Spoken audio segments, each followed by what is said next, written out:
Perfecto. Buenas tardes, feliz año nuevo a todo el mundo.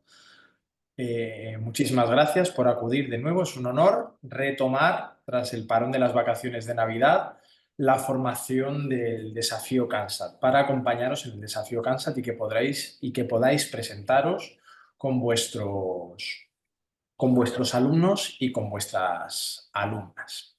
Bien, en este caso vamos a hacer un breve repaso de lo que hemos aprendido hasta ahora. Dimos una primera sesión que era como un repaso en general del desafío, ¿no? Lo que llamamos las formaciones STEAM 60, en la cual en una horita intentamos resumir todo el desafío, las bases, en qué consiste, etc. La semana de después tuvimos una sesión en la que hablamos de programación con Arduino y cómo llevar a cabo y programar una placa de Arduino para cumplir la misión primaria, para participar en el desafío CANSAT. La tercera sesión fue la sesión de paracaídas, en la cual aprendimos cómo hacer un paracaídas funcional. La cuarta sesión fue la sesión de GPS, de cómo programar un GPS para poder localizar nuestro CANSAT de manera adecuada.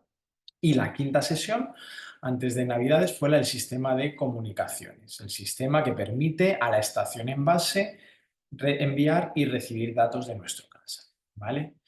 En esta sesión que vamos a hacer ahora, vamos a explicar todo lo necesario para diseñar y construir una carcasa en 3 dimensiones, que sabéis que es fundamental crear y diseñar una carcasa que tenga unas dimensiones determinadas para poder participar en el desafío CANSAT.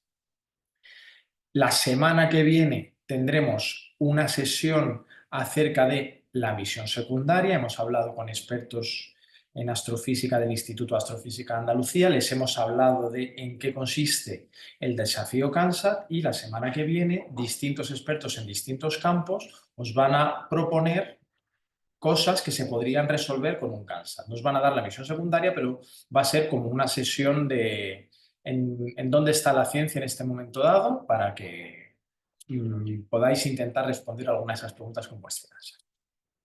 Las inscripciones se cerraron el día 18 de diciembre y os podemos decir que hay más de 670 inscritos en todo el país. Próximamente anunciaremos las fechas y los lanzamientos de las distintas comunidades autónomas. En las comunidades en las que no hay lanzamiento, os recordamos que se puede participar en el desafío. Simplemente, en vez de hacer un lanzamiento, tendréis que enviar un informe CDR, un Critical Design Review, un informe en el que se muestre que el CANSAT es viable. Un jurado de expertos valorará cuál es el mejor para participar en la final nacional que tendrá lugar a mediados de mayo en Galicia. Y para todo el resto, recordaros un deadline importante, y es que el 12 de febrero tenéis que habernos enviado vuestro PDR, ¿vale? Habilitaremos un lugar en nuestra web, os lo anunciaremos a todas las personas que se hayan inscrito de manera con tiempo suficiente, os mandaremos un modelo de PDR. Este PDR, el Preliminary Design Review, informe de diseño preliminar, básicamente se trata de un informe en el que expliquéis en qué consiste vuestro CANSAT, ¿vale? Un informe lo más detallado posible a partir de este modelo que os vamos a enviar nosotros, en el cual se explica en qué consiste vuestro CANSAT, cuál es vuestra misión primaria, cuál es vuestra misión secundaria y cómo lo vais a llevar a cabo. Podéis trabajar en este informe al mismo tiempo que construís vuestro CANSAT. Y bien, sin más, os doy paso con Miguel Ángel Cabrerizo. Miguel Ángel Cabrerizo ya lo conocéis porque es la persona que se encargó de dar la formación de paracaídas, y si en alguna otra ocasión habéis participado ya en el desafío CANSAT, lo conocéis bien porque es el encargado de hacer los lanzamientos con cohete normalmente. Así que, sin más, Miguel Ángel, te paso la palabra. Tienes toda nuestra atención. Me quedo yo aquí en off moderando, ¿vale? Vale, muchas gracias. Bueno, muchas gracias a todos por tomar la molestia de estar aquí hoy, y muchas gracias por tomaros la molestia, porque a la vez anterior no lo dije, pero no se me puede olvidar que al final el desafío CANSAT pues, no existe sin los alumnos, pero desde luego no existe sin los mentores, y me consta que algunos de vosotros pues, tenéis mucha experiencia en este tipo de actividades, en este tipo de dispositivos, y otros no tantas. Y los que no tenéis experiencia, pues es enriquecedora, pero sé que os sobrecarga un montón. Así que antes de nada, agradeceros esto.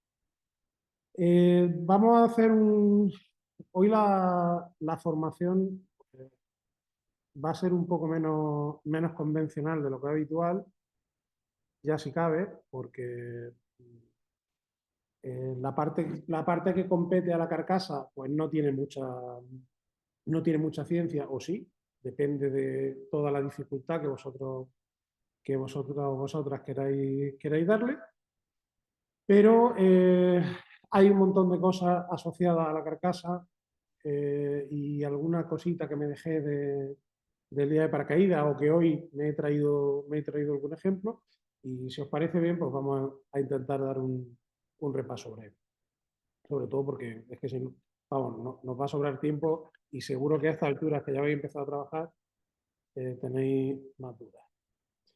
Bien, creo que empezamos con esta misma diapositiva el día que hablamos del paracaídas. Al final, una de las cosas que a todos nos encanta de Kansas es que es un proyecto de ingeniería completo, no le falta nada.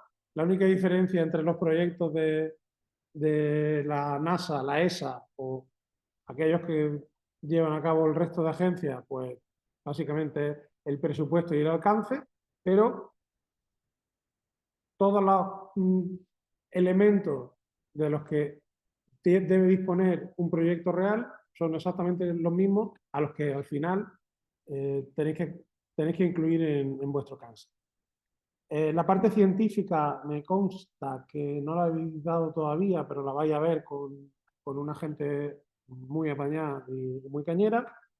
Pero la parte que me compete y como ingeniero de formación, pues la parte técnica y la operativa. Os recuerdo, vamos a meter el Kansas en una carcasa dentro de un cohete.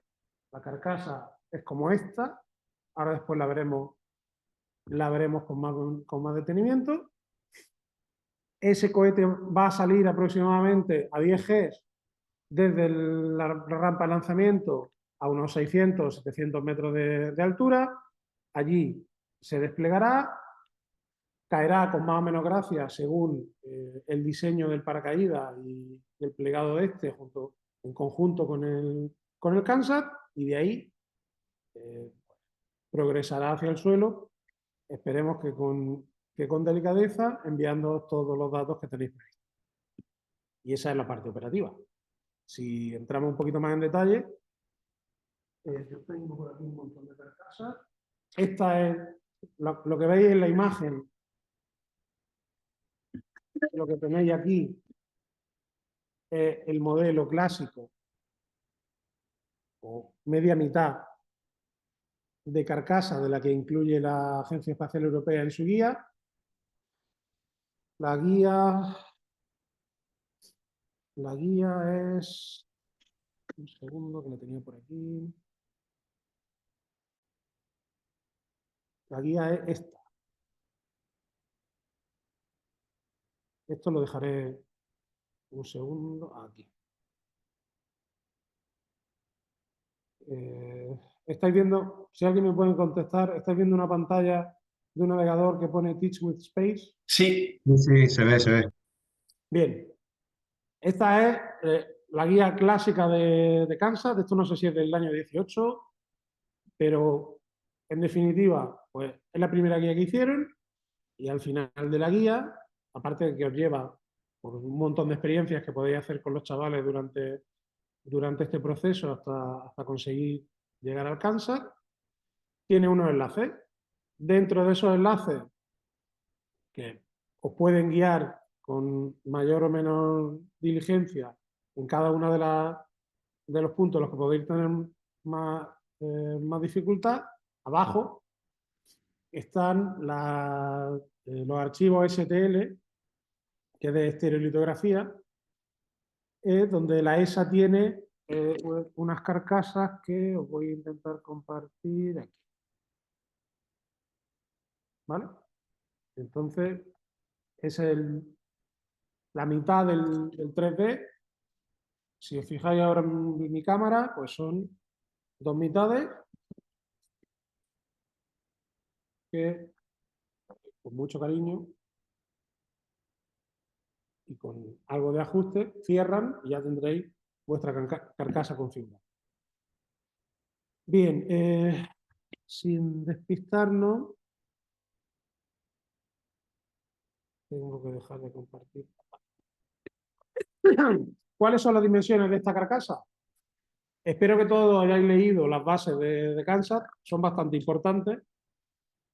No sería el primer equipo que tiene un error catastrófico durante la jornada de lanzamiento porque no ha respetado alguno de estos requisitos, y los principales para que eh, al final la decisión última de incluir el Kansas en el cohete, pues lamentablemente es mía, y es mía porque hay algunos Kansas que no cumplen, y no cumplen bien porque no... Miguel, disculpa, la Sí. presentación se ha dejado de ver, no sé si esa... Ah, un instante, esto ya nos pasó el otro día, pero ahora se va a ver seguro.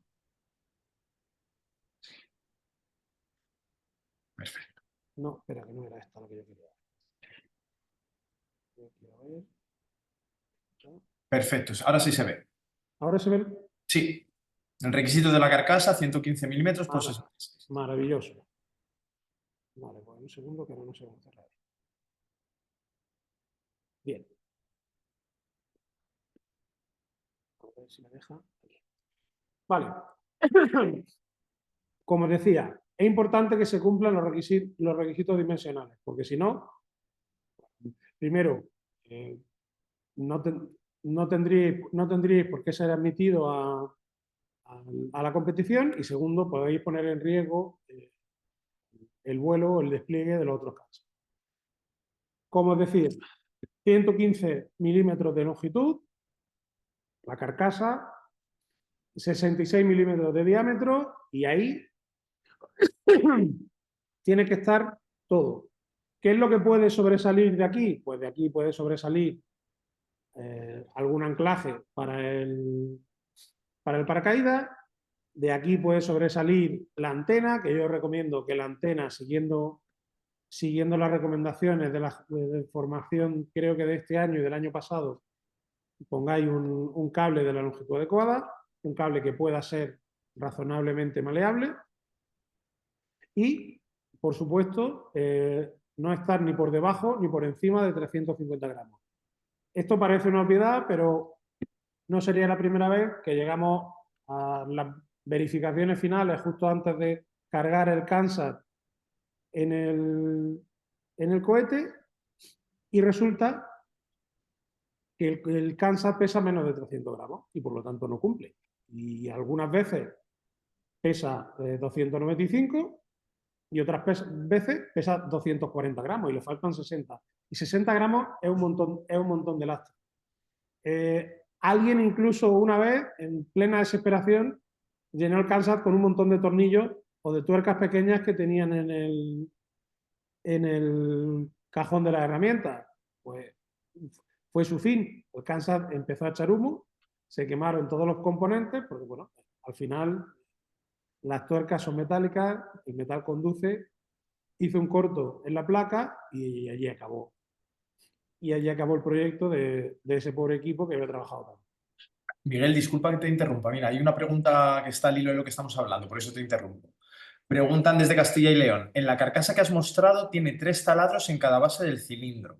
Sí, Entiendo que faltan los tornillos pernos para fijar ambas semicarcasas. ¿Las cabezas de los tornillos tienen que estar dentro de los 115 milímetros? por arriba no, por abajo sí. ¿Por Perfecto. qué? Porque vamos a verlo ya, a ver si soy capaz de hacer esta cosa tan guay que me ha salido antes. Si os fijáis en mi pantalla, de hecho voy a intentar dejar de compartir.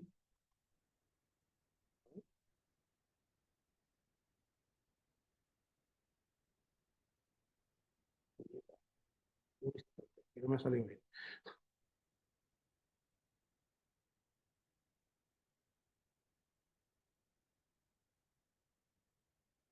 Vale. ¿Veis mi pantalla, verdad? Que se mueve. Sí se ve. Perfecto. Bien, pues esto es un ejemplo, esta cosa larga, es un ejemplo de una barquilla donde va alojado cáncer. Si os fijáis, este extremo está roto. Eso, yo creo que se ve, si te doy la luz, son aquí son 160 milímetros y justo ahí estaba la emisión. Bien.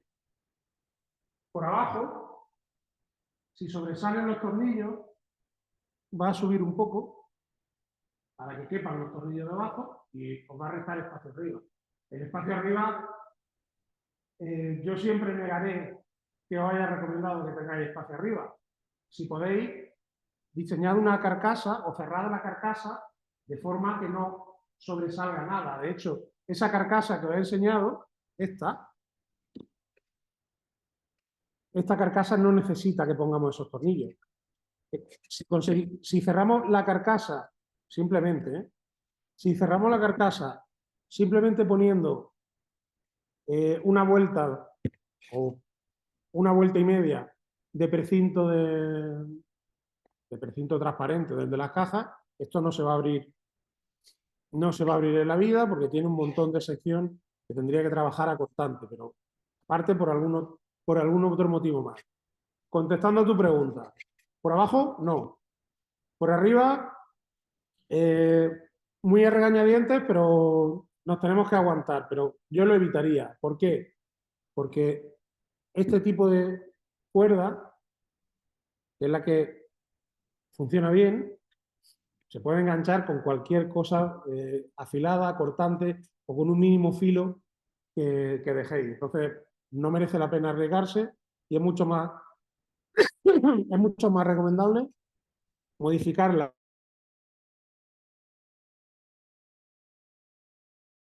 o asegurar tanto por vosotros como por el resto. Tened en cuenta que cuando soltemos todos los Kansas van a estar uno encima de otro y todos van a salir a la vez. Y todos los Kansas tienen su paracaídas y todos los Kansas tienen sus pequeños hilitos que van al paracaídas. Entonces, yo procuraría que fuese tan limpio como seáis capaces de hacerlo. Miguel, me permito añadir, además, tened en cuenta que antes de llegar al lanzamiento nacional tendréis los lanzamientos autonómicos. En cada lanzamiento autonómico habrá un jurado, que el jurado es soberano sobre las decisiones que toma. Es decir, ellos pueden especificar que si son 115, son 115. Así que os recomendamos que os ciñáis a esos diámetros. Sí, yo procuraría quedarme ahí. De todas formas, si la memoria no me falla, yo voy a estar en... A ver si puedo compartir. Ya estamos. No, no se ve, ¿verdad?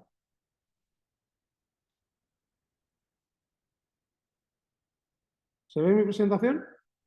No. Gracias. Un instante. Que cada vez que cierro y abro, le siento mal.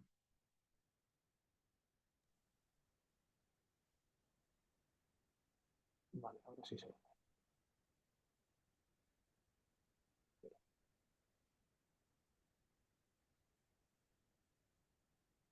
Y ahora tampoco. Vale, esto no me lo esperaba. Vale, permitidme que cierre alguna pantalla. No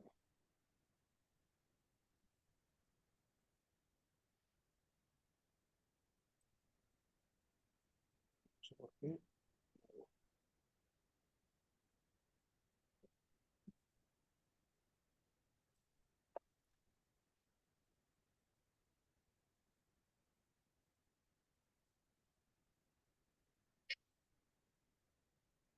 Un minuto.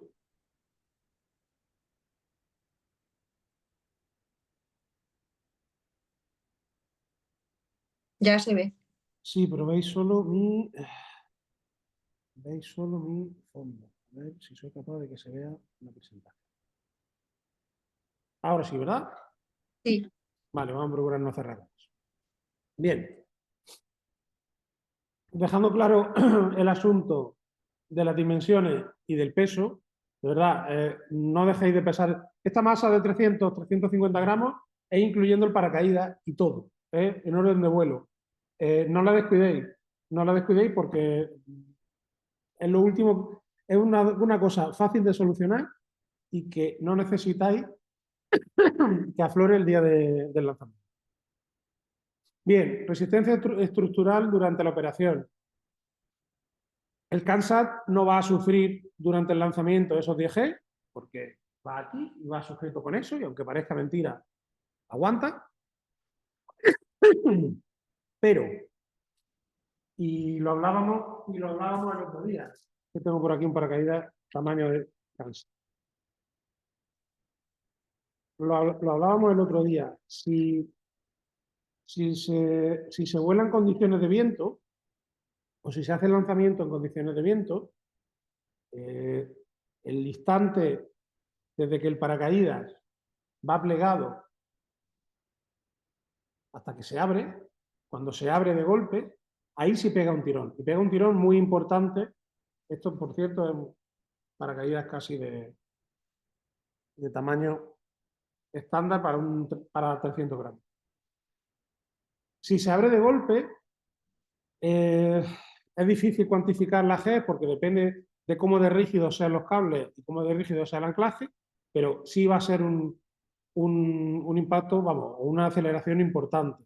No sería el primero, de hecho creo que llevo como vistos como media docena en los que se rompe y el paracaídas se va volando solo con un trozo de carcasa y la carcasa pues vuela hacia abajo bastante rápido para estupor de los alumnos.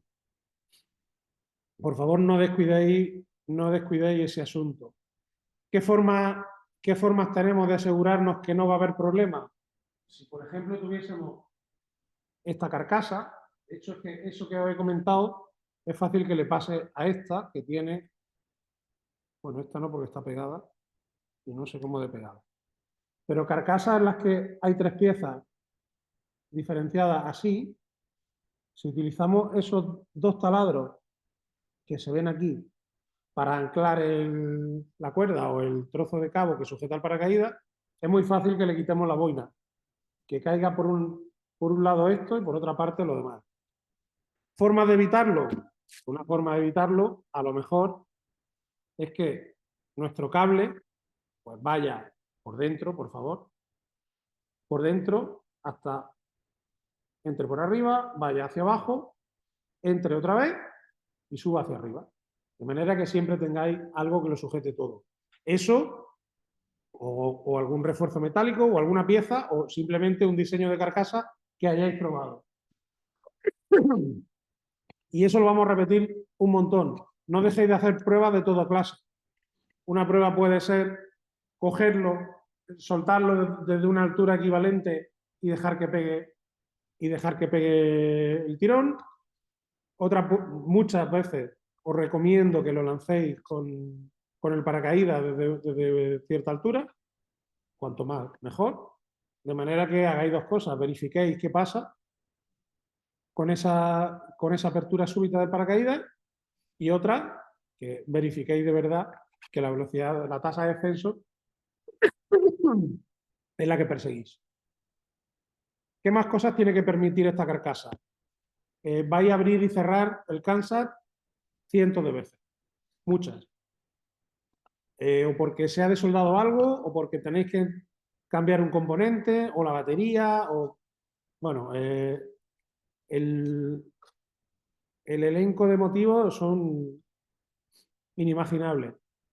¿Qué quiere decir? Pues, por favor, pensad en algo que sea sencillo, rápido y que no implique daños asociados. No lo peguéis y lo cerréis porque vais a tener que abrirlo. Esta siguiente, permitir la transmisión de datos. No solo la transmisión de datos, sino no inhabilitar los sensores. ¿Y con esto qué quiero decir?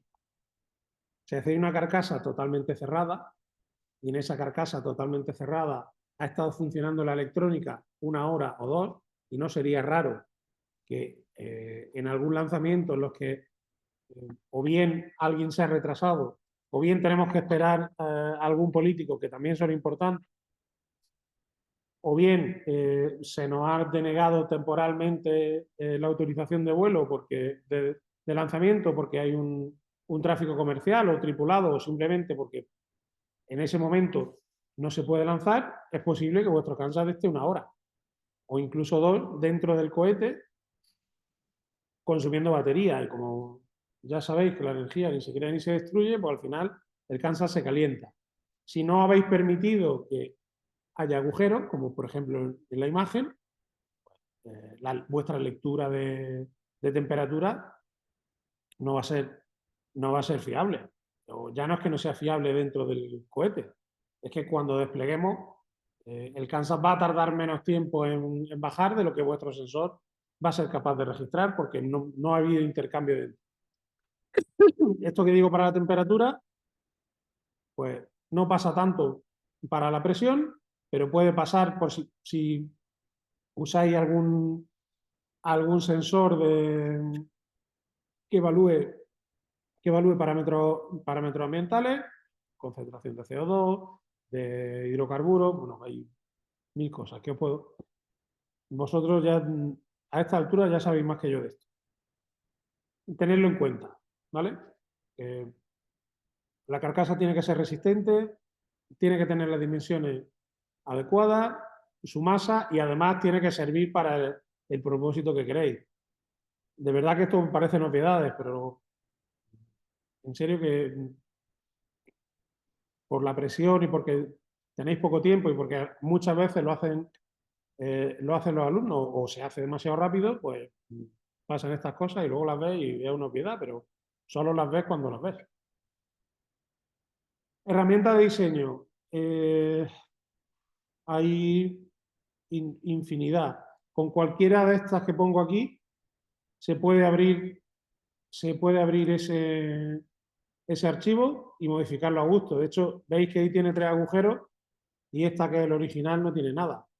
Es bastante sencillo. Yo no me voy, vamos, no creo que sea el objeto de esta tarde el enseñaros a hacer un modelo 3D o a modificar un modelo 3D. Cualquiera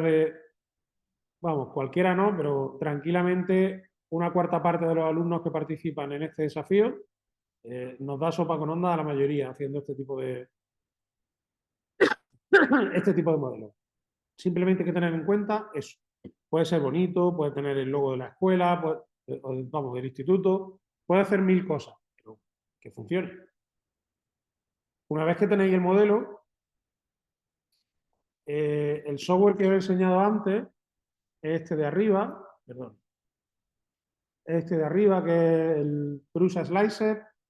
Hay muchos, yo los más famosos, los que mejor conozco, porque yo ya empecé en esto hace igual demasiado tiempo y hay cosas nuevas, son el Prusa Slicer y el Ultimate Cura. A ver si se abre.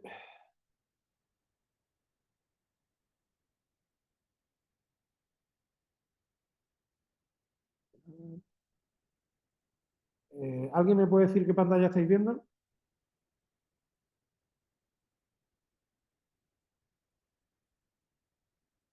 Estamos viendo la de las diapositivas.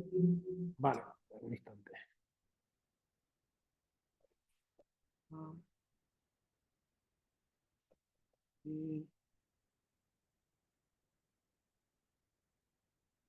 Vale. Bien, esto es un software gratuito, el que utiliza o el que ha desarrollado Prusa, que es un tipo que hizo una impresora pues, relativamente barata que funciona bastante bien. Yo tenía por aquí el proyecto este. Bien. Al final, ¿qué os van a pedir en cualquiera de estos proyectos? con cualquiera de estos software, pues os van a pedir la altura. Como sabéis, la mayoría de las impresoras 3D de las que disponéis y las más económicas y sencillas de usar son de fusión de hilo. Esto no deja de ser un macarroncito que vamos dejando convenientemente dispuesto sobre una placa y de ahí sucesivamente. De hecho, esto que vamos a ver aquí...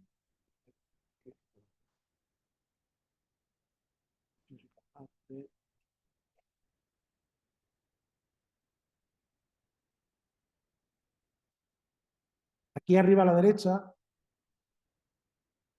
está este desplegable que justo cuando termine vaya a ver que, bueno, pues podéis seleccionar cuál es el espesor de cada capa. Si os fijáis, esto sería lo que iría haciendo el software. Poquito a poco. Todos los software, todos nos van a pedir cosas parecidas, como es la altura de capa, en este caso son 0,2 milímetros, que es una cosa razonable. Os van a pedir también cuánto relleno queréis. En este caso tenemos un 15%, si os fijáis, son esas líneas rojas que se ven por ahí, pero también le podemos decir que queremos un 60%. Y si volvemos a laminar, que tardará un pelín, las paredes nos las deja igual, pero si os fijáis, esta parte ahora es mucho más densa. Más resistente, pero también pesa más. Parámetros clave, la temperatura de fusión. Una temperatura de fusión demasiado baja va a hacer que las capas no peguen bien entre ellas y simplemente se desgaje como una naranja. Y una temperatura demasiado alta, pues al final conlleva o que no lleguéis a poder extruir la pieza bien, o que directamente la geometría pues no os sirva porque las esquinas no sean lo suficientemente angulosas, en fin, es un poco un despropósito. Si no estáis muy habituados al uso de esta herramienta, seguro que alguien en vuestro centro la controla bien. Y nada, es tan sencillo como una vez que estáis contentos con los parámetros que habéis introducido, exportáis, se lo mandáis a la impresora y lo imprime. Importante, materiales de impresión. ¿Qué materiales de impresión tenemos para hacer esto? Pues estáis viendo la presentación ahora bien, ¿verdad? Sí. Sí. Bien. Sí. Sí. Muchas gracias. Materiales. Hay un montón. Lo más habitual en cualquier centro es PLA. PLA tiene un pequeño inconveniente y es que, bueno, pues no funciona bien con temperatura, y con temperatura quiere decir que si dejáis el Kansas en un día de mayo en cualquier parte de España y hace sol encima del salpicadero del coche, pues no se va a arrugar, pero sí se va a deformar más allá de lo deseado. Yo para casi todo utilizo PETG, que tiene una resistencia y unas cualidades mecánicas muy parecidas al ABS, pero es casi tan sencillo de manejar como el PLA. Cuando decimos sencillo de manejar, ¿a qué nos referimos? Pues sencillo de manejar es que la primera capa que vamos a poner encima de la placa se pega bien y no se despega. Las sucesivas lo siguen haciendo bien.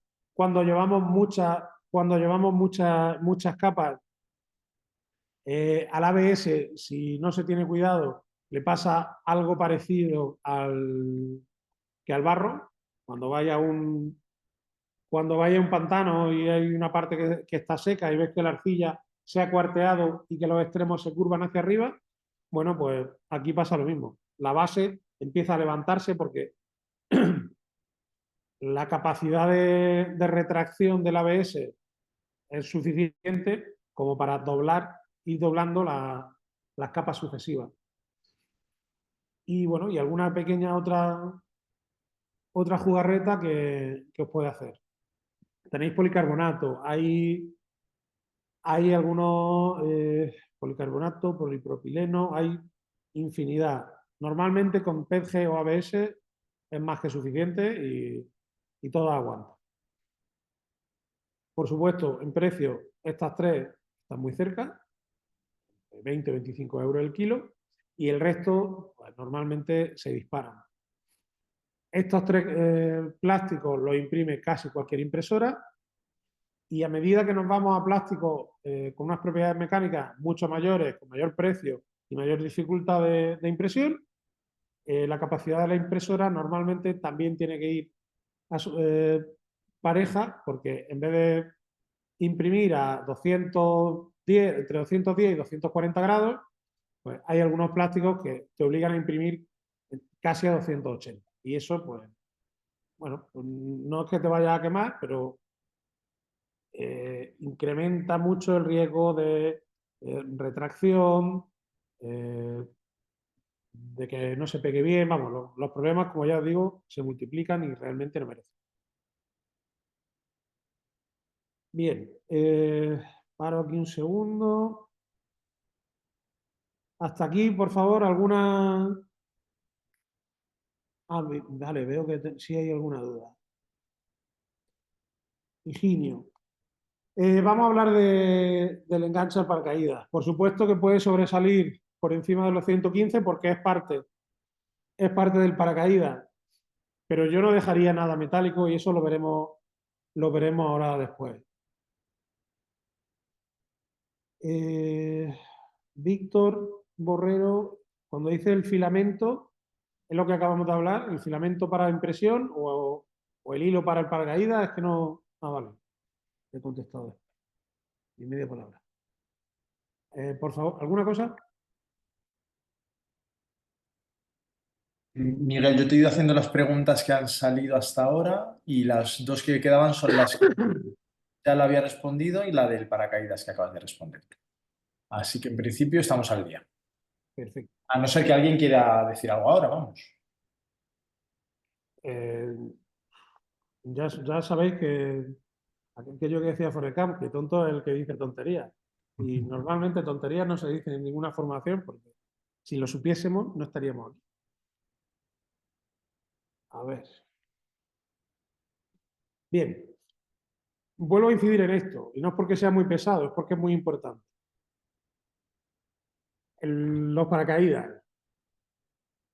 Además, tampoco sé si estuvisteis todos, porque bueno, ha habido un poco de... La gente que asiste a las formaciones es bastante dinámica. Los hilos. Os he traído dos. Os he traído este hilo, que voy a quitar la presentación. Voy a quitar esto. He escuchado a alguien por ahí que no sé si tenía alguna duda. Vamos a poner otra vez esta cámara. Vale. Bien, esto que veis aquí es un paracaídas. Es un paracaídas de una marca relativamente conocida de cohetes de modelismo espacial. Ya habéis visto que esto es un ordenador de 15 pulgadas y bueno, el tamaño no es que sea para tirar cohetes. Bien, si os fijáis en los hilos, son bastante parecidos a este hilo que traigo aquí, que es un hilo de poliéster de un chino. Eso son aproximadamente 2 milímetros, 2 milímetros y medio, lo que veis en mi mano. Es que tengo un poco en mano como... Barato, fácil de conseguir y más que suficiente. Y sobre todo hace una cosa muy importante. Voy a ver si soy capaz de poner el móvil aquí, que me ve la mano. Y la cosa importante que hace es que podemos hacer así con el hilo, ¿vale? lo que haríamos es dejarlo, a ver si, es dejarlo caer como si fuese casi miel. Y este no se queda porque es muy cabrón y porque estamos en una formación y tiene que dejarme mal, pero es mucho más fácil de manejar y de conseguir que quede bien dentro de la carcasa, porque recuerdo que ahí alcanza y el paracaídas, todo el paracaídas tiene que entrar aquí junto con, a ver, lo he perdido, tiene que entrar aquí junto con antena y demás, y tiene que no salirse, y tienen que entrar los 6, tenemos que ser capaces de ponerlo. Ya habéis visto que este paracaídas prácticamente cumpliría todo y sobra un montón de sitios. Por eso, insisto, no hace falta volverse loco. Este es otro hilo que he traído. Esto es Kevlar, 0,8 milímetros. Este aguanta solo 125 kilos por cada uno de los hilos. Y a este le pasa igual. Es muy finito, muy fácil de manejar y no hace falta más. A veces, yo sé que esto es una exageración, pero a veces se ven cosas muy parecidas en cuanto a tamaño. Y de verdad que no hace falta.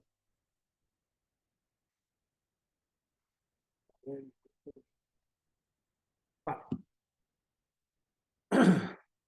Ah, no, tengo que poner otra vez.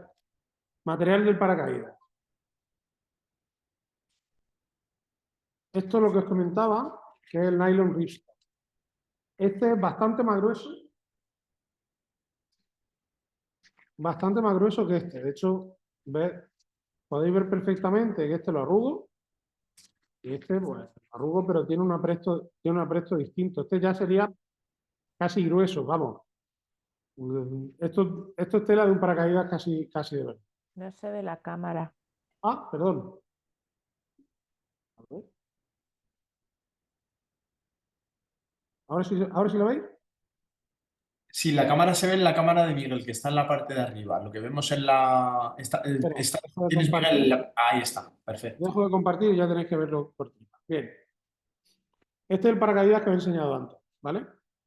Si os fijáis, tiene esos cuadraditos tan característicos del nylon ripstop. Pero este es finísimo. Esto a lo mejor son 30 gramos metro cuadrado, 20 gramos metro cuadrado, algo así. Ya veis que se arruga con muchísima facilidad.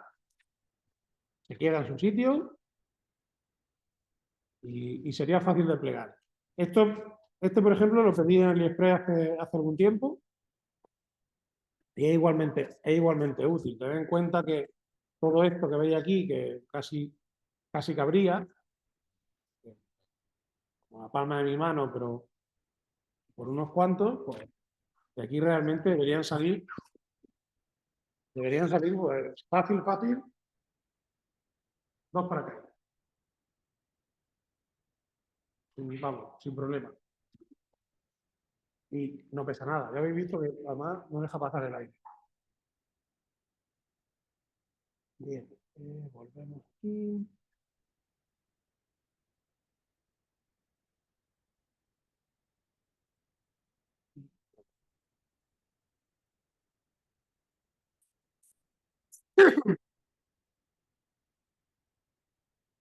Comentábamos la vez anterior, nada de piezas metálicas. Realmente no es necesario que tengáis ninguna pieza metálica para conectar el cáncer. De hecho, voy a ver si soy capaz de enseñároslo, aunque sea aquí. Es mis manos, ¿verdad? Bien, pues imaginad que tenemos un trocito de ese cordel maravilloso que os he enseñado antes. En principio, esto hay que estudiarlo mejor, ¿vale? Porque no podéis hacerlo tal cual. Pero si simplemente hacéis un nudo, un poco mejor que este,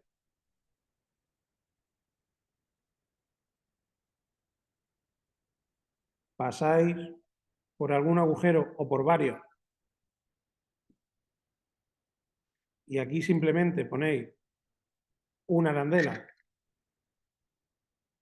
un poquito más grande para que reparta mejor, pero una arandela y algo puede ser...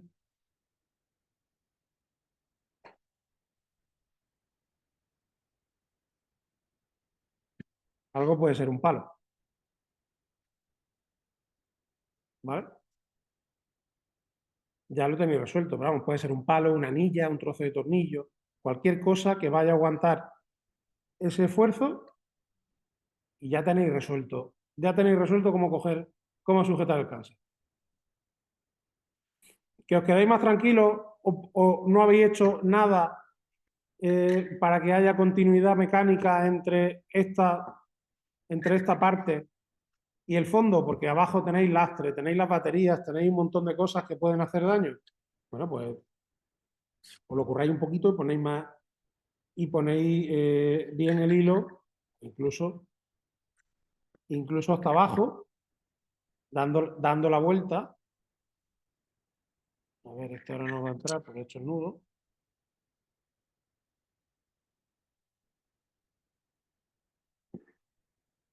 Podéis incluso ponerlo hasta abajo dando la vuelta por todo el paquete de electrónica.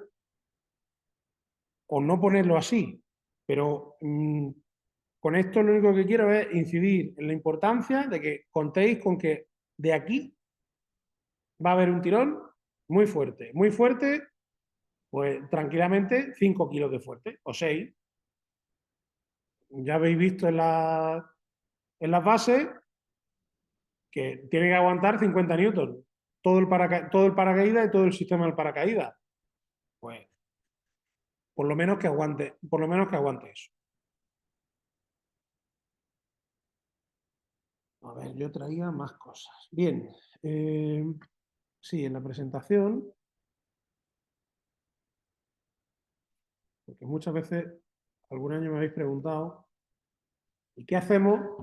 ¿Qué hacemos entre ese hilo que has puesto en el Miguel, que has puesto en el Kansas y el paracaídas? Pues,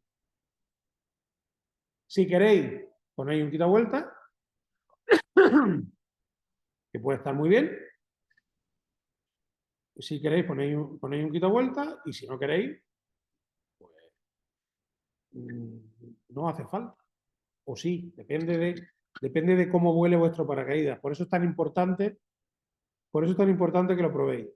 Si lo probáis y resulta que vuestro paracaídas no tiene problemas, no da muchas vueltas, vuela razonablemente bien, pues no hace falta que pongáis eso y una complicación que os quitáis. Si eso es así, dice, joder, ¿y ahora cómo lo amarramos? Pues imaginaos que esto es el paracaídas completo, este es vuestro punto de sujeción, que por ejemplo puede ser algo así.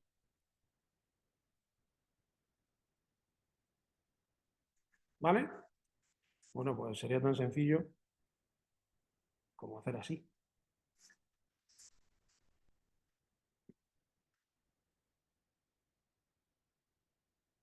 ¿Vale? Y ya tenéis... A ver, espera, me voy a ir con la otra. Perdonad el mareo. Es que ya entiendo por qué los youtubers tienen trípodes. ¿Vale? Tendríamos nuestro hilo que sale, esa vuelta que le hemos dado, que no deja de ser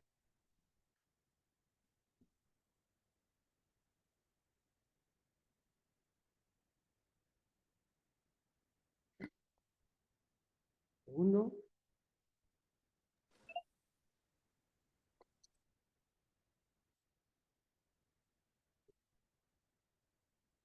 Esto es muy difícil, sujetar el móvil. ¿Vale? Y con eso tendríais en principio suficiente. Vale, visto que hay alguna pregunta. Volvemos a poner la cámara bien.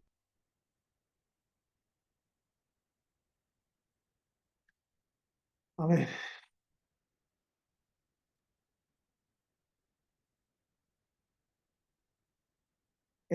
Ginio, depende.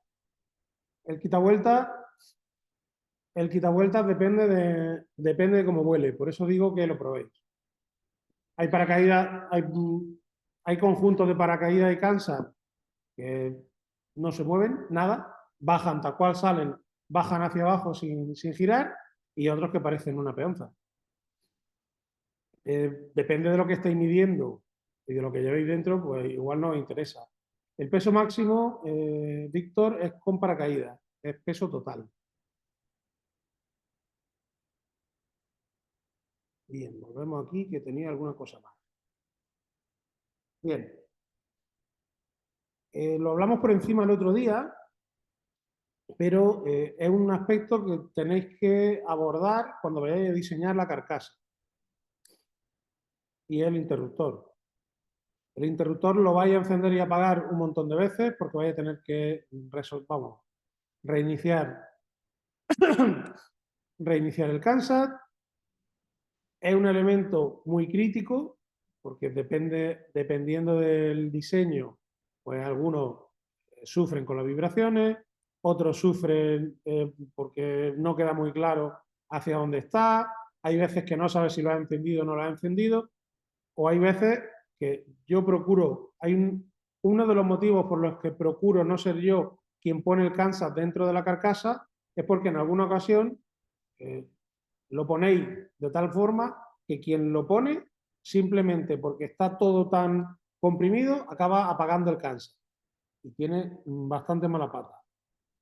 Así que me da igual cuál de estos os guste más, pero para mí todos son igual de malos. Son muy prácticos durante el desarrollo, en las pruebas, pero para el día del vuelo, nada. Son una fuente más de fallo y como tal, pues merece ser eliminada. ¿Cuál es para mí la mejor?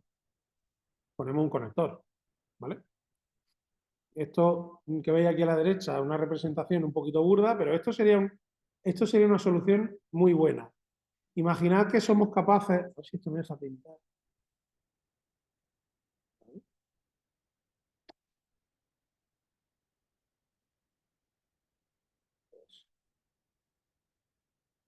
Bueno, imaginad que sois capaces de dejar esto ligeramente embutido en la carcasa, ¿vale? La carcasa sube por aquí, sube por allí, llega abajo, arriba, está así su redondel, y esto se queda ligeramente embutido.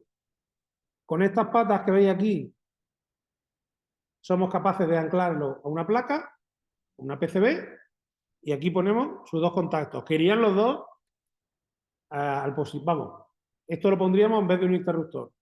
Y lo que haríamos sería recortar un poquito de tal forma que quitándole todo esto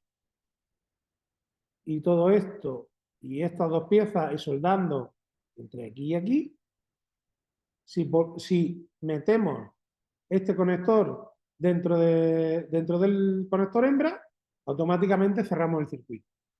Y este sistema es a prueba de vibraciones, es a prueba de errores, aquí no hay fallo posible. Y si lo dejáis razonablemente embutido y aquí le dejáis un pequeño hilo para tirar, tenéis resuelto ese problema para siempre. ¿Qué ocurre durante la fase de diseño? Hombre, pues durante la fase de diseño es tan sencillo como, en vez de usar este que habéis recortado y que está puenteado para cerrar el circuito, utilizáis otro y en ese otro ponéis un interruptor. Y con ese podéis hacer todas las pruebas de desarrollo.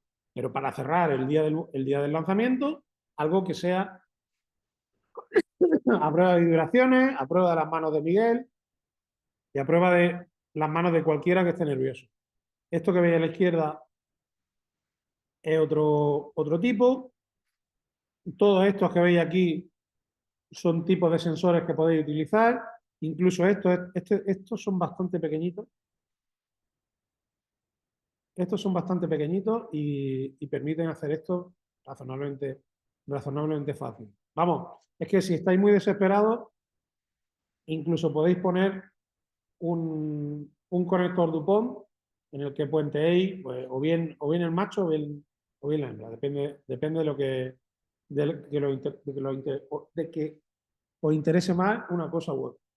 Perdona, es que no me he traído agua y se para la cosa. Hablábamos del lastre. Podéis usar cualquier cosa. Ahora bien, tenéis que tener en cuenta la densidad de lo que vayáis a utilizar. Yo he puesto aquí plomo porque es muy fácil de trabajar, muy fácil de fundir si es necesario y bastante fácil de encontrar. Son 11 gramos centímetro cúbico. Aquí se me ha ido un cero, perdonad, la temperatura de fusión. No son 3330, son 330 grados. Podéis hacerlo con arandelas de acero, como queráis. Mi recomendación es que esté abajo, primero porque lo va a hacer más estable y segundo porque cuando caiga, si lo ponéis por encima de la electrónica, pues si cae mal, pues la electrónica tendrá que soportar toda la aceleración del impacto multiplicada por la masa del lastre y a lo mejor rompéis algo. Por eso yo siempre recomiendo que el lastre y las baterías se pongan convenientemente protegidas, pero en la parte de abajo. ¿Por qué he puesto el punto de fusión? Pues porque a mí es algo que hay que hacer con cuidado, tiene sus pequeñas precauciones desde el punto de vista de la seguridad y ambientales, pero es algo que normalmente, vamos, yo he tenido becarios de universidad que no habían visto fundir plomo en la vida ni habían visto un metal líquido, porque entre otras cosas ya tampoco se tiene acceso al mercurio, que está bien no tenerlo, pero era algo indudablemente instructivo. ¿Por qué lo he puesto? Porque el plomo se funde en una sartén y hacer una galleta hacer una galleta como esto, si lo taladro, ¿vale? Hacer una galleta como esto de plomo es tan sencillo como hacer una pequeña cama de arena, poner un positivo de la galleta, quitarlo con mucho cuidado y verter plomo encima. Y ya lo tendréis para sucesivas y es muy fácil de lijar, se corta con un cúter, es de verdad muy, muy sencillo y haciéndolo con cuidado, la cantidad de wow y ala que se ven pues son descomunales. Yo como no soy docente, no sé si esto lo podía hacer en clase o luego la inspección o los padres os correrán por mitad de la ciudad, pero tan solo es una sugerencia. Es algo que utilizamos y de hecho, si se rompe algún cohete, que esperemos que no, podréis comprobar que muchas de las piezas del cohete están impresas en PLA y que el lastre que tenemos que utilizar, por ejemplo, en Madrid y en Baleares, es de plomo y está fundido perfectamente a la forma de la ojiva, que es donde nos conviene más ponerlo.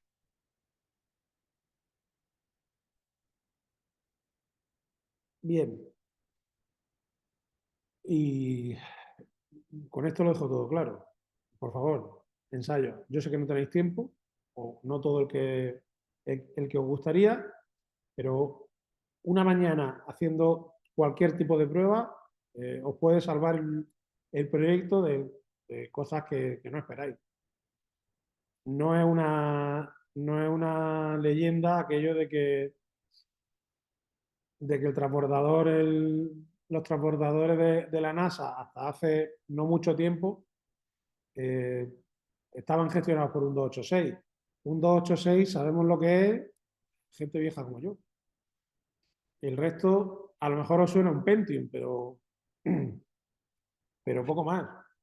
Vamos, mucho menos que los móviles. ¿Por qué volaba la NASA con un 286? No fallaba. Porque habían probado, porque vamos, todo el mundo hace infinidad de pruebas y no fallan.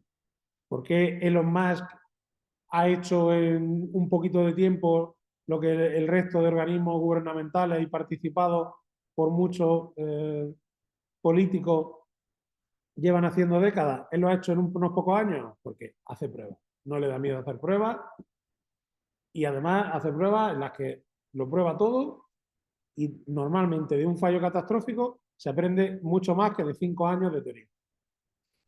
Yo no quiero que rompáis el Kansas, ni estoy alabando a Elon Musk, porque aquí cada uno tenemos nuestra luz y nuestra sombra, pero sí es cierto que esa metodología pues, tiene su beneficio. Y por mi parte, eso es todo. No diréis que no he sido breve. ¿Alguna pregunta, por favor? Mire, Miguel, preguntan aquí en el chat si el plomo puede bloquear o interferir las señales del GPS. Hombre, si forra el GPS de plomo o lo pone por encima de la antena, bien no le va a hacer, no sé cuánto daño, pero dependerá mucho de dónde esté localizada la antena GPS y dónde esté localizado el plomo. Normalmente la gente suele poner la antena de GPS justo aquí. Hacen un cuadradito y la antena va justo ahí embutida, sin sobresalir demasiado. ¿Podría sobresalir? He visto Kansas que han volado con la antena justo pegada encima, porque es una antena y las antenas teóricamente pueden sobresalir, pero yo no lo recomiendo. No cuesta nada dejarlo justo a ras. Y ahí seguro que no tiene mucha influencia.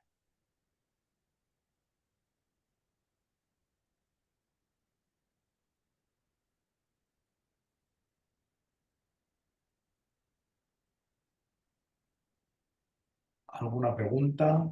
Y preguntadme más, que luego no me invitan. Además, entre que os he hecho bronca los días de, bueno, vosotros no, a los chavales, los días de lanzamiento y soy breve, esto no puede ser.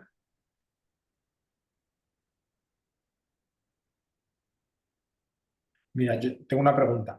El año pasado en la final nacional, uno de los equipos, recuerdo que llevaba una carcasa hecha con madera. Con madera, no, perdón, con cartón, no sé si lo recuerdas. Sí. No hay- La normativa no dice absolutamente nada, es decir, por normativa entra perfectamente, cumplía dimensiones, cumplía peso, objetivo, era robusta, la pudieron recuperar, etcétera. Pero ¿tú tienes algún tipo de opinión sobre ese tipo de carcasas alternativas? yo solo recomiendo que sea permeable a todo. Por ahí tiene que circular el aire. Si no circula el aire, igual no medís bien. Y os recuerdo que uno de los objetivos de la misión primaria es medir la temperatura. Entonces, que sea permeable y permita el paso. En una ocasión, no sé dónde, un Kansas iba metido dentro de una lata de Coca-Cola, literalmente. Eso es un problema. Porque tenemos una jaula de Faraday perfecta. Entonces, si sacas la antena, vale. Aún así, a mí no me parece buena idea, entre otras cosas porque es bastante impermeable a todo. Virginio pregunta.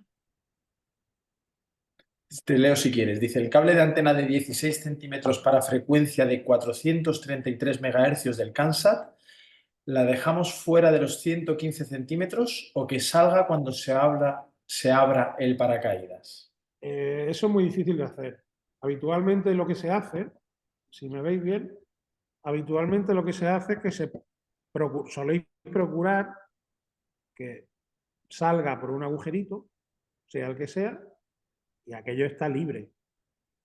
Y normalmente lo que hacemos es que, como suele ser un cable maleable, pues, llega hasta el final del llega hasta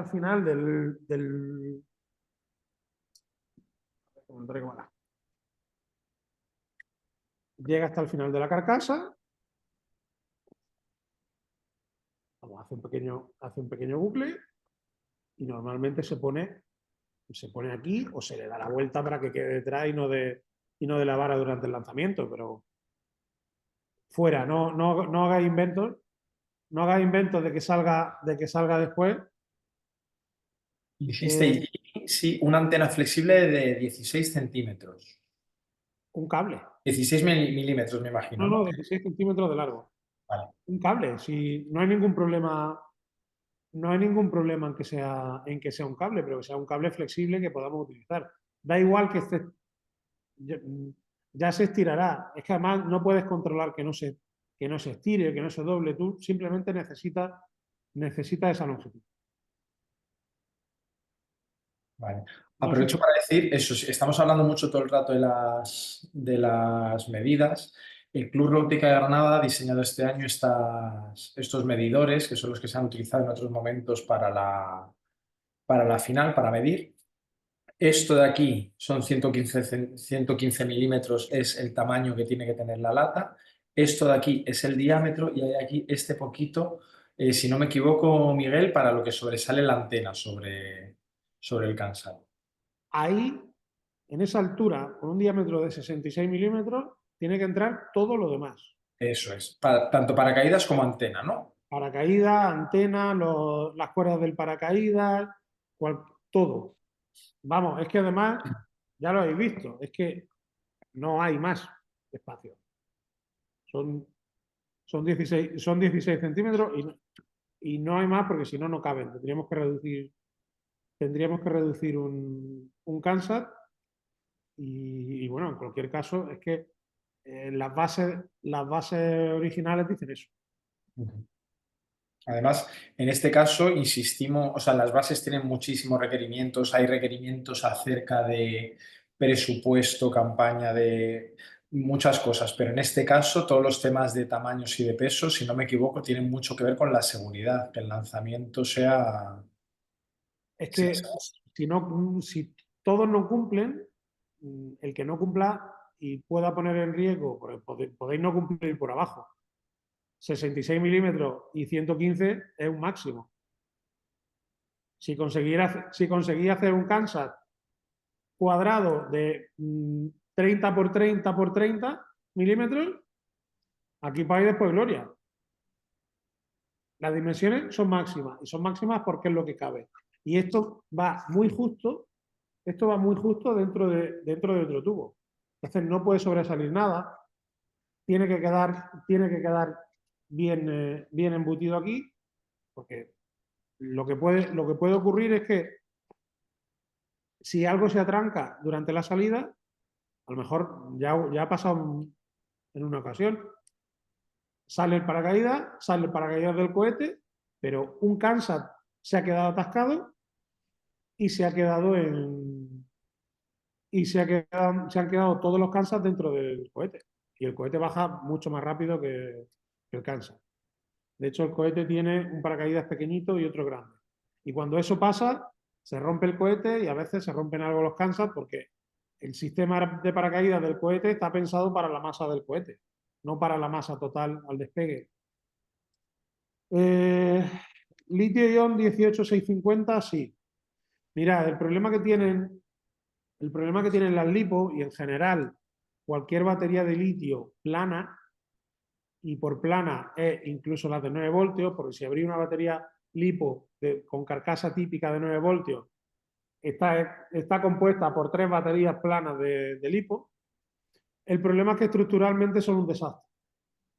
Y ya nos ha ocurrido, no en Asturias, no en Navarra, no en Galicia, porque cuando se vuela aquello está verde y húmedo, pero sí puede ocurrir en Madrid, sí puede ocurrir en Extremadura, sí puede ocurrir en Andalucía, de hecho, ha ocurrido en Granada, que es que o bien el cohete o bien el Kansas tiene un problema con el paracaídas o con alguno de sus sistemas y una de las baterías de litio o un Kansas acaba impactando contra el suelo.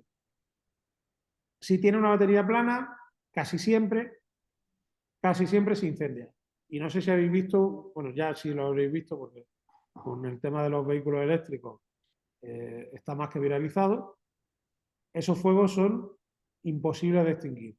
Es cierto que una batería pequeña arde durante muy poco tiempo, pero es un fuego muy violento y a una temperatura bastante alta. Y si caen en alguna zona medianamente combustible, lo quemará todo. De hecho, en Granada nos libramos porque aunque todo estaba muy seco, llovió la noche de antes y se nos apareció allí medio santoral.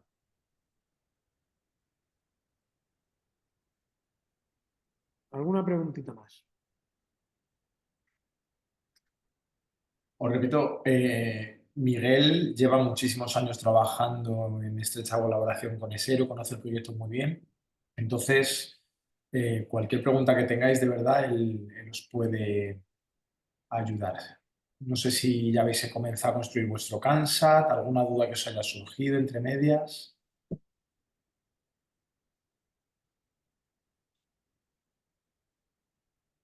No sé si puedes explicar, Miguel, un poquito cómo funciona el sistema de combustión del cohete, por curiosidad pura y dura. Bueno, es bastante sencillo. Es exactamente igual que a otra escala que los cohetes que veis en la feria. Los que se veían de toda la vida, en los que iba allí un paisano con una tabla y ponía el cohete y le daba la mecha. Pues al final, al igual que muchos artificios pirotécnicos, incluso explosivos, lo que tenemos es una reacción química que libera un combustible y un comburente.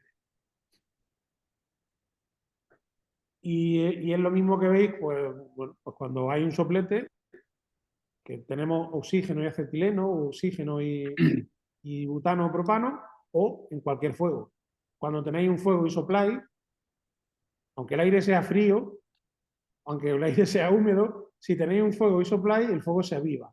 ¿Por qué? Porque estáis favoreciendo la reacción química de combustión. Cuando tenemos muchísimo oxígeno, bueno, pues el combustible arde tan rápido como nosotros seamos capaces de aportar oxígeno. En estas reacciones, el oxidante se produce de manera súbita y la combustión se produce de manera súbita igual. Para que hagáis una idea, el motor del cohete pesa aproximadamente medio kilo. Ese medio kilo se consume totalmente en 1,7 segundos. Medio kilo es una cantidad considerable de material. Aunque fuese gasolina, medio kilo de gasolina está ardiendo un montón de rato. Pues esto es en 1,7 segundos. Si esa combustión tiene asociada un montón de gases, normalmente CO2, agua y en este caso un montón de subproductos,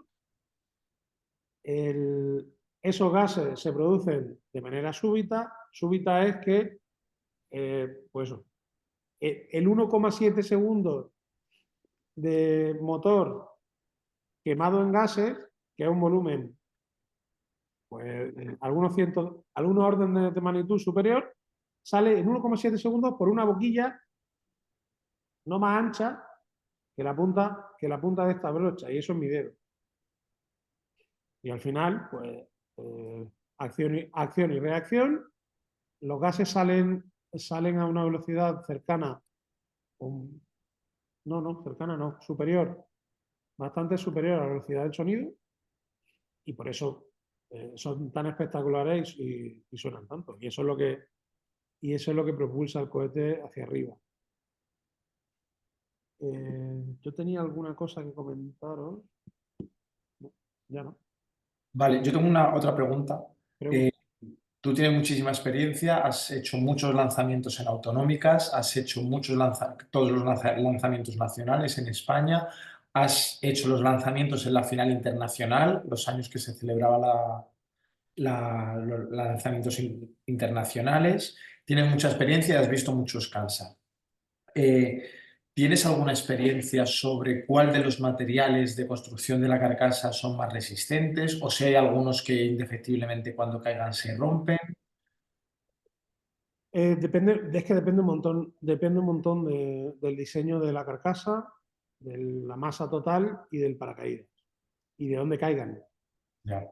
No es lo mismo caer en un campo recién arado, blandito y húmedo que caer encima de la pista de hormigón.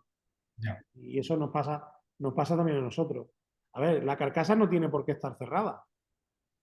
La carcasa podría ser estas 3 galletas que habéis visto que tienen. A ver, ¿se ve bien? Sí, sí se ve, sí. Habéis visto que tienen 3 agujeritos. Pues sería. A ver, aquí. Bien. Este y este, ¿vale? Sería tan fácil como hacer pasar por ahí 3 varillas y hacer una pequeña, a ver si me sale. Y hacer una pequeña estantería. Y ya tendríamos nuestro Kansas. El Kansas tiene que entrar en un cilindro de 66 por 1,15.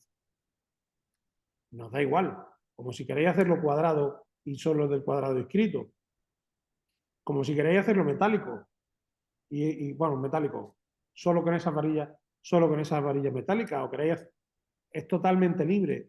Lo único que no tiene que ocurrir es que sea estanco o que impida la transmisión. Vamos, nosotros el cohete ya habéis visto que es de plástico.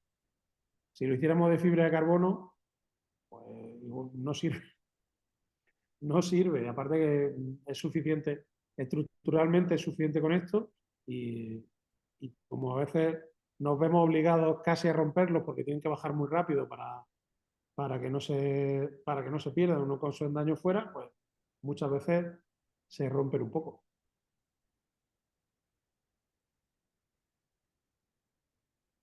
¿Alguna pregunta más? Curiosidades, pues antes he dicho que en Baleares y en Madrid se lastran. Se lastran porque el control de vuelo en Barajas y el control de vuelo en el aeropuerto de Palma no conceden un espacio de vuelo por encima de los 500 metros porque hay tráfico aéreo. Entonces, bueno, pues tenemos que rediseñar un poco el cohete para que no supere esa altura. Y la forma más sencilla es de hacer el cohete todavía un poquito más estable con un poquito de plomo. Plomo equivalente como para llevar otros 2 o 3 Kansas, en algún caso. Pero bueno, así es la cosa. La altura objetivo normalmente en la fase internacional, cuando se hacía, nosotros hicimos lo último en Granada, eran 1.000 metros, pero la experiencia nos ha dictado, y esto lo saben bien en la regional de Euskadi Navarra, que ellos siempre decían, vamos, traed uno que llegue muy alto. Pues el año que llevamos un cohete 3 en este caso, que llegaron a 900 metros, 900 y pico, como era una fase regional y había muchos equipos muy verdes, se perdieron. Se perdieron porque yo no puedo, desde el punto de vista del lanzador, no puedo controlar el tamaño de los paracaídas. E insisto, no lo hagáis demasiado grande que se pierde.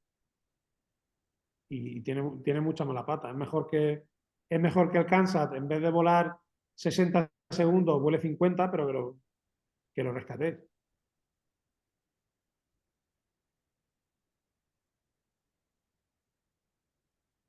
Voy a enseñar algún detalle. Yo creo que lo enseñé el otro día, pero sobre las costuras. sobre las costuras de los paracaídas. Bueno, este que os he enseñado es de una pieza, este no tiene paño, ¿vale? Es simplemente un paracaídas hexagonal. Funciona mejor o peor, pero... Y las costuras están hechas así. Simplemente el hilo lo han doblado un par de veces y han hecho esa costura. Es una costura simple. Por supuesto, un dobladillo. El dobladillo además es doble. Vamos, está hacia acá y hacia adentro. Y me he traído otro. Este es un poco más grande, mucho más resistente. Este, si os fijáis, tiene refuerzos a todo lo largo de los paños, porque este es uno de los paracaídas, este es el primer paracaídas que despliega el cohete. Cuando llega al apogeo, el cohete se abre, despliega este pequeño paracaídas y este pequeño paracaídas es el que tira de aquí y saca esta barquilla del cohete. Y este, bueno, pues está mucho más reforzado. Ya habéis visto que tiene una cinta en todo el perímetro y las costuras de los paños, y donde anclan las líneas de tiro, pues también están muy cosidas y muy reforzadas.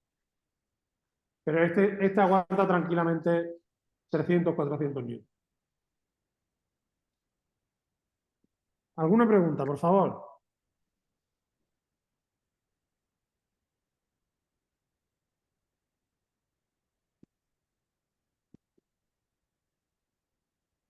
Fijaos que está hablando Miguel mucho de paracaídas y también de carcasa, porque en realidad son toda la parte externa del cansas, ¿no? Que de alguna manera va junto. Si es buena, a lo mejor, pero Haz depende. la pregunta en voz alta, perdona, Miguel, Vale. porque Vito Correo pregunta si una pila de 9 voltios daría el tiempo necesario. Si fuese como algún maestro que yo tuve, te diría, no sé, tú sabrás. Mira, a ver. ¿Y eso qué significaría? Eso significaría que lo pruebes. ¿Por qué tienes que probarlo? Pues porque yo te puedo decir sí o no, y te estaría mintiendo en los dos casos. Si solo haces la misión primaria y compras una pila de 9 voltios buena, de las que te ensablan, seguramente te sobre. Seguramente aguante. Bueno, y depende del esquema de transmisión de radio que tengas, seguramente aguante un par de horas y con eso sea suficiente. Si compras una pila de 9 voltios en el chino, que no sabemos cuánto te va a durar, y tiene una tasa de transferencia altísima y un montón de sensores y algunos muy costosos en cuanto a energía, pues seguro que no. Por eso os insisto, las pruebas son estructurales, de vuelo, de funcionamiento, de transmisión.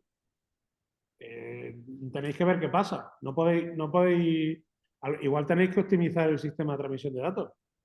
Tened en cuenta que vais a estar fácilmente a 1 kilómetro de distancia de vuestro Kansas. Evidentemente no es lo mismo estar a 1 kilómetro en tierra que en una visual en la que el Kansas está desde arriba, pero por favor, hacer pruebas de todo. De todo es absolutamente de todo. Incluso si tenéis que tener a alguien con una antena direccional, bueno, pues enseñarlo y hacer todas esas pruebas.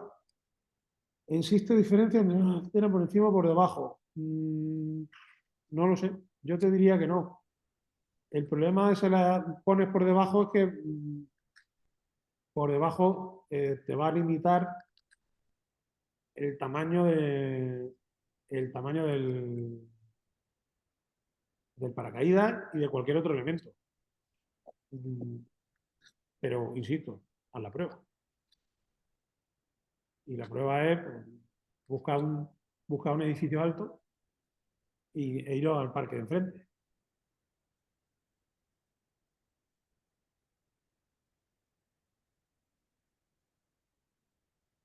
Esto se está transcribiendo. No sé yo si mi maravilloso acento junto con la boca seca llegará a algún sitio. Pero bueno.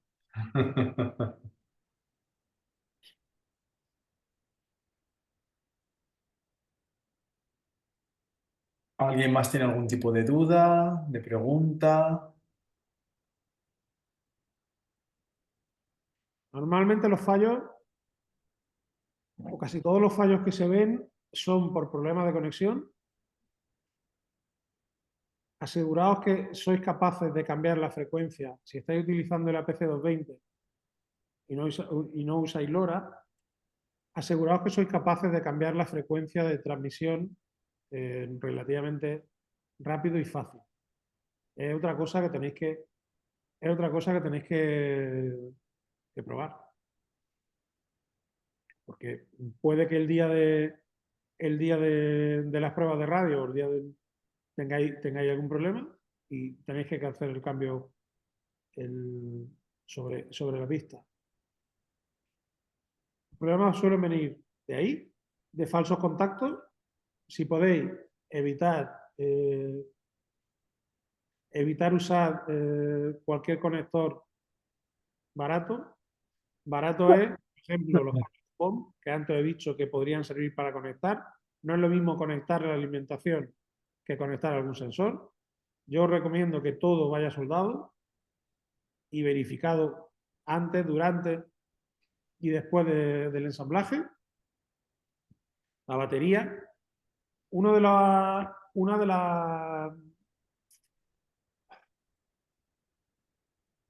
las cosas que os pueden parecer una buena idea, una batería 18650, es montarla en un portapilas.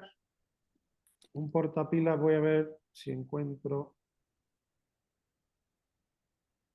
alguno por aquí. Un momento. El problema que tienen los portapilas, y esto por la última persona que me habló de esto, me parece fue Francisco Viña. Portapilas. Vale.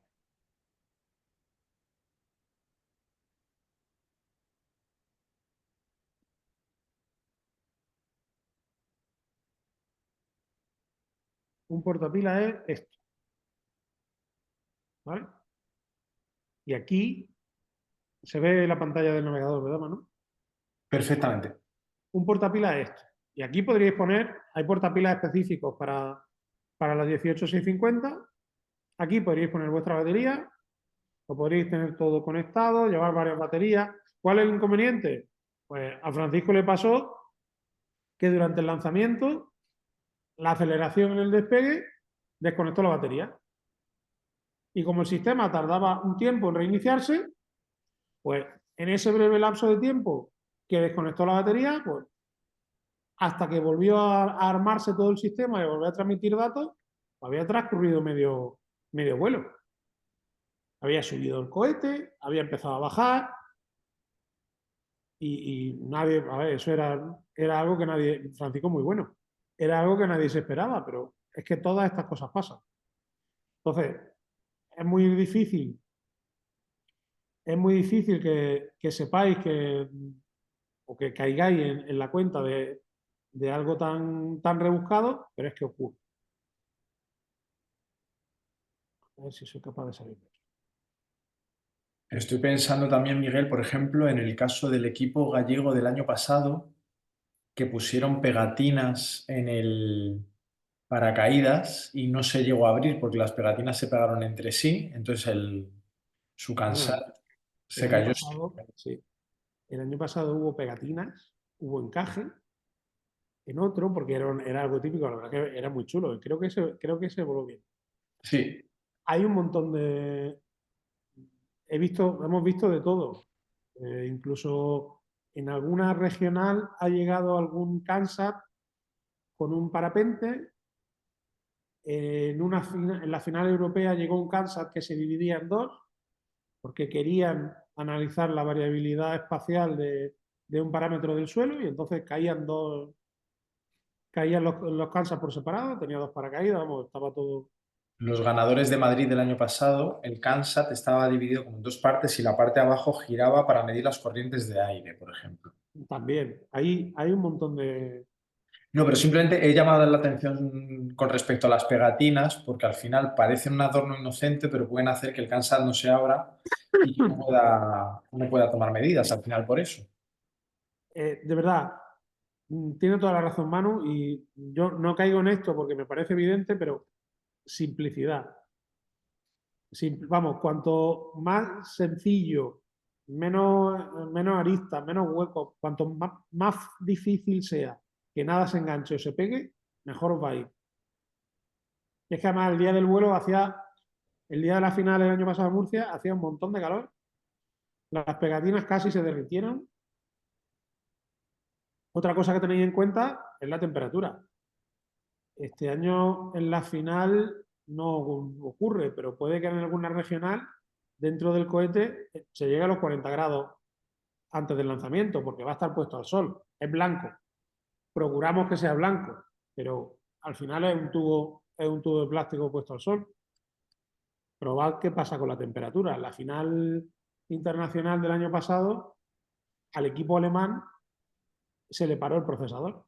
Llevaban, creo que una Raspberry Pi Pico o un procesador similar. Y bueno, pues los alemanes no estaban. Hizo mucho calor, muchísimo. Eran tranquilamente 42 grados a la sombra y dentro del cohete, pues seguro que pasaron de 50. Los alemanes no estaban acostumbrados a probar su procesador a 50 grados.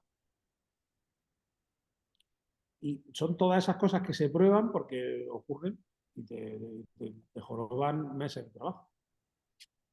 Entonces, de verdad, haced todas las pruebas que se os ocurran, por tontas que parezcan, por evidentes. Evidente es ahora lo de las pegatinas y el berrinche que llevaban esas chiquillas era bárbaro. Porque además es que quedó, lo más grande era del tamaño de una uña. Es que fue caída libre de 600 metros.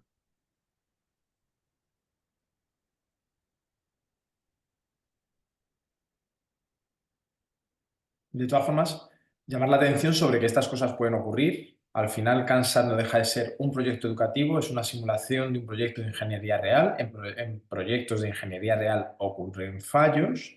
Entonces, lo importante es que después, en la fase de presentación del proyecto ante el jurado, explicar, hacer un análisis si ocurren algún tipo de estas cosas, explicar por qué ha ocurrido este fallo, cómo se podría haber evitado, etcétera, ¿vale? Es decir, y creo que ha habido casos, comunidades en las que un Kansat que no ha funcionado bien ha conseguido pasar a la siguiente fase simplemente por hacer un buen análisis de datos. Se me viene a la cabeza, por ejemplo, el Club Robótica Granada. El año pasado en Andalucía llevaron un Kansat, hubo un problema con el cohete y ellos fueron capaces de explicar, mostrar una gráfica en la que mostraban que habían recibido datos hasta el último momento, etcétera. Es decir, Sí, sí, sí. Bueno, de hecho, en Asturias hemos tenido dos catástrofes muy sonadas. Una fue el primer lanzamiento del año 23 en Asturias y otra de lo último en Andalucía el año pasado. sí, ese. Hubo un problema, hubo un problema con el pequeño artificio pirotécnico que separa el cohete no se separó y igual que subió, bajó. Y si el cohete alcanza cerca de los 400 kilómetros por hora subiendo, pues esos mismos 400 kilómetros por hora lleva bajando. Y el equipo que salió seleccionado de esa regional asturiana fue del cohete que estrellamos y en Andalucía creo que también lo hicieron, creo que también ocurrió algo así. No, el de Hombre, Andalucía creo que salió bien, pero sí, pero que hubo defensas en las que se explicó qué es lo que había ocurrido y quedaron muy bien valorados y de hecho alguna de estas obtuvo un premio. O sea que si queréis rizar el rizo, pues, podéis intentar llevar dos, por si hay posibilidad de hacer un tercer lanzamiento, pero en principio eso no de es lo todas habitual. formas, tranquilidad porque creo que el índice, o sea, el índice de éxito con los cohetes es altísimo, ¿no? Si no me equivoco, un 90%, 95%, Miguel. Sí, por ahí. O sea que Por ahí. Llevamos dos catástrofes en 75 lanzamientos. perfecto. Está mal. mejor que la NASA y mejor que... Muy bien. ¿Alguna pregunta más? ¿Todo claro?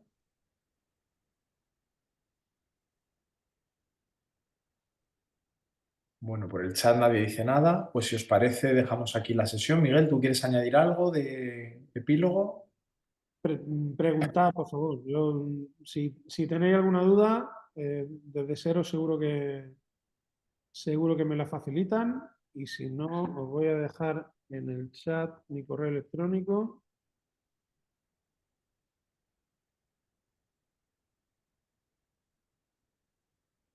No aseguro una respuesta inmediata, pero tan rápido como la faena me lo permite. Perfecto. Pues muchísimas gracias, Miguel. Ha sido un placer asistir a esta sesión de Carcasa 3D. Os recuerdo a la gente de Madrid que tenéis que fichar a la salida, porfa, a la salida del curso, no lo olvidéis. Y os emplazo a que nos veamos dentro de una semana con este mismo enlace para la sesión de emisión secundaria. Lo he comentado al principio, pero lo vuelvo a comentar porque creo que es muy interesante. Hemos contactado a finales de diciembre, fui al Instituto de Astrofísica de Andalucía, que es un centro del CSIC, que está aquí en Granada, cerquita del Parque de las Ciencias. Hice una presentación de todo el proyecto ESERO a los investigadores e investigadoras que trabajan allí y les expliqué en qué consistía más concretamente el desafío CANSAT. ¿Qué es un CANSAT? ¿Cómo funciona? ¿Cuáles son las características? Etcétera. Entonces, partiendo de eso, lo que se les ha pedido a estos investigadores es que se les hagan una pequeña presentación de proyectos que serían realizables con un CANSAT. La idea no es deciros misiones secundarias, sino explicaros problemas abiertos en astronomía y astrofísica hoy en día y en tecnología, porque es del Instituto de Astrofísica de Andalucía, también tienen una unidad de desarrollo instrumental y tecnológico que lanzan satélites reales. Entonces, explicaros ahora a vosotros, profesores y profesoras, cuáles son los temas abiertos, los temas candentes en astrofísica y los desafíos tecnológicos que tienen, para que a vosotros se os despierte la imaginación para poder trasladároslo a un CANSAT, ¿vale? Esto es para que tengáis una idea de misiones secundarias, porque hablando con compañeros vuestros y compañeras vuestras que se han presentado otros años, nos han dicho que hay un gran número de tecnólogos que se presentan y la parte científica les costaba un poquito más, ¿vale? Entonces, el objetivo de la sesión del martes de la semana que viene es daros ideas de alguna manera para que podáis implementar la misión secundaria. El fin de semana, el martes de después, tendremos una sesión en 2 horas y media, trataremos 2 temas distintos. La primera mitad tendrá que ver con la entrega de documentación para poder participar en el desafío. Entonces, hablaremos del PDR, el Preliminary Design Review, el informe de diseño preliminar, del CDR, del Critical Design Review, el informe de diseño crítico. Os explicaremos cómo rellenarlo, qué se espera de ellos y también hablaremos del PLR, del informe de prelanzamiento, que este informe solo será necesario para la gente que quiera participar en la final nacional. Los ganadores de cada una de los desafíos autonómicos se les pedirá ese informe para participar en la final, ¿vale? Vale, ahora tenemos un tema técnico, ahora lo hablo, ¿vale? Esa misma sesión también tendremos otro módulo en el que hablaremos de comunicación del proyecto. Como bien sabéis, después del lanzamiento, tanto en las autonómicas como en la final nacional, los equipos participantes se reúnen en un mismo sitio y los alumnos, el alumnado, tienen que explicar su proyecto en 10 minutos. En esos 10 minutos tienen que explicar todo un proyecto en el que llevan trabajando todo un curso escolar. Entonces, hemos hablado con una persona que es experta en comunicación científica para explicar cómo condensar la información, cómo hacer una presentación, cómo comunicar resultados, etc. ¿Vale? Eso tendrá lugar dentro de 2 semanas. Y por último, terminaremos la formación dentro de 3 semanas con una sesión de preguntas y respuestas. Vale. Preguntas que hay por aquí. De la Comunidad de Madrid, si se puede adelantar la hora en la que finaliza la sesión del aula virtual. Ahora lo comentamos. Están aquí los responsables de Madrid, yo creo que ellos lo pueden hacer. ¿Vale? Alguien de aquí, Susana Zavala Berrocoso, pregunta, muchas gracias por todo, yo soy nueva en esto y ahora mismo no tengo dudas, pero cuando me ponga a hacer las cosas me surgirán. Gracias por el correo para poder preguntar. También puedes hacer preguntas a través del correo de Kansat, kansatespain@esero.es. Hemos tenido un problemón porque hemos cambiado de servidor de correo y ha habido muchos problemas, muchos correos que se han quedado en el limbo. Llevamos mucho retraso ¿Te has vuelto un respondiendo. correo, Manu? Ese es el correo, ¿vale? Tenemos mucho retraso, pero estamos en ello. Entonces, disculpad por el retraso, pero vamos a ir respondiendo todo correo por correo. Las plantillas de estos documentos PDF ya están disponibles en la web de Sero. Todavía no, pero os los vamos a poner esta semana, ¿vale? Para que ya tengáis las plantillas desde ya, con un mes, a un mes vista, por si queréis comenzar a mirarlo. Sabemos en qué comunidades no hay lanzamiento. Las vamos a anunciar todas próximamente, ¿vale? Os podemos decir en las que sí, seguro que hay. Creo que es, corrígeme, Madrid, Asturias, Navarra, Baleares, Murcia, Galicia, Castilla y León, Andalucía. ¿Cuál más? ¿Extremadura? Extremadura, efectivamente. Vale, pero os enviaremos en nuestra web y a vuestros correos, como ya estáis inscritos, os enviaremos la lista de lanzamientos y fechas. Repito, para las comunidades en las que no hay lanzamiento, se hará una selección a partir del CDR. Volveremos a esto y os lo volveremos a explicar. Todos lo comunicaremos a partir de los correos que nos habéis facilitado al hacer la inscripción. ¿Vale? Comentan desde aquí, desde la organización de Madrid, que ya han cambiado la hora de fichaje para Madrid. Así que, por favor, la gente de la Comunidad de Madrid, actualizar la página web para hacer el fichaje de salida. Y creo que con esto ya está todo. Voy a dejar de grabar.